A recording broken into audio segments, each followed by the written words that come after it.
So here we have load words. Load, basically there are few instructions that we have, but all of them are doing same thing. They are taking some data or some value from the memory to your registers. So the format is, or the syntax is load word, so LW. You give a register, so that could be like S0, and then you have to give an address. So the way you can use this, there are different ways and you can do that. But this one is basically a label here. So you could put that X that you had in the previous slides. We're gonna look at the different cases that how you can use this, and I'm gonna show you in the next slide. We have three different ways. So the first way is that you are giving a label directly. So this is the X that we were talking about. So register 13 is that basically will contain the value of the data that is in this label. So let's say if you had label X and this is the address that in the memory, basically this label X is pointing to, and in that address we have this content. So we have 1 2 3 4 A B C D. So this is the content that is stored in this address, and this is your memory. This is not the register, this is the memory, and label X is pointing to this location. So when you do load words register 13 comma X, basically this gonna look the address of X. It says, okay, this is the address, and it's gonna look at the content. So here, this is the content, and then it's gonna take this content and copy it to your register 13 that you gave it here. So that's the first case of load word. The second case is using a register. So that means both places you have a register and you have these parentheses here. So R is the same thing, is still your kind of like destination. It's gonna have the content. This is the register that contains the address. So let's look at the example.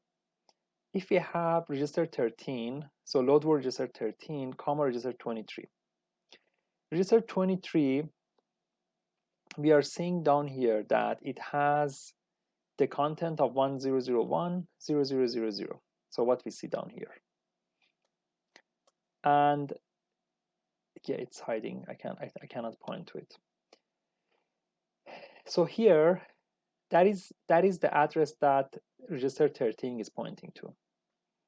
And once you run this command, it's gonna look at register 23, read the content, and it's gonna treat that content as a pointer or as an address. So now instead of the label that was pointing to a specific address, you can have that address in a register. And it's gonna look at that address. So it's gonna look this, it's gonna find here, this is on your memory, and then this is gonna be the content that is in the memory for that address, and it's gonna basically copy this one to your register 13.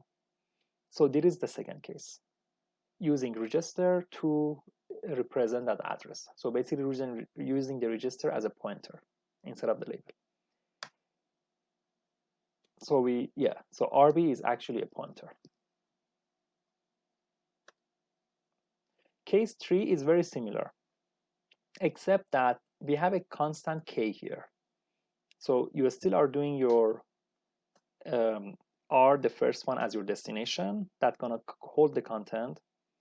Your RB, that's basically your pointer or the location in the memory. So this register should contain the address. And then K is an offset from that. So if you look at the same example, on register 23, we have 1001 0000. So if you are doing this thing here, and we have register 23, and then we have a 4 outside, this 4 gonna be added to this content of this register. So now we're gonna get 1001 0004. So it's gonna basically, this is gonna be our address that we're gonna be reading from. So it's basically, it says 4 from this address, or offset 4 from this address. So this 23 was pointing here. This is a positive 4, so we are going 4 to this direction. So this is basically our target address that we are going to read from. And after that is the same. It's going to take the content and copy it to our register 13.